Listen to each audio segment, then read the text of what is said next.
görsən mən diri, meyxananın mənəm cavan şairi, leş görsə bədiyyəsilərdən biri. Heç ölməyəcək salavat bir nəfər, heç ölməyəcək salavat bir nəfər.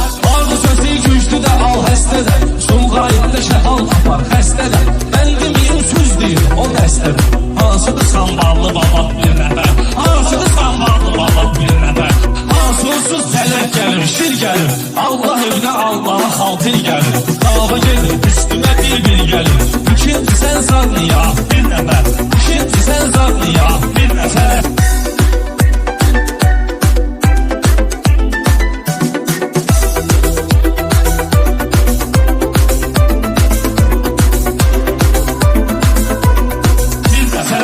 Həzəbəncim biri, ağzınacan güllə tüfəngim biri, bu yandan deyəcək pələngim biri. Gəlsin o yandan həşərat bir nəfər, gəlsin o yandan həşərat bir nəfər. Dünyada həm cavan gedir, həm qoca, şahın başı layiq olurdur taca. Dünyada bir tapmacadır tapmaca, eləyə bilməyir bu qadat bir nəfər, eləyə bilməyir bu qadat bir nəfər. Məst oluram kərbi qalar küleynə, Allah eşqi gəlib ruqarın üleyinə. Yapışmasa əhli beytin əteyinə, baxmaz o dünyada nizad bir nəfər, baxmaz o dünyada nizad bir nəfər.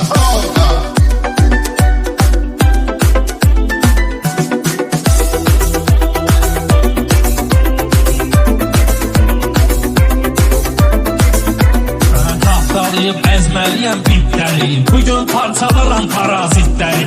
Bunlar bu dünya evinin itləri, bilmir nədir mənəviyyat bir nəfər, bilmir nədir mənəviyyat bir nəfər. Bey olub mənlə intiyən oğlan, xətrimi hansıdır istəyən oğlan, haqdır əhli beyt mən deyən oğlan. Düzlə yaşayıb həmşə həyat bir nəfər, düzlə yaşayıb həmşə həyat bir nəfər. Davet söz və düvardır cavab verən, bizdə olub həmişə igid verən.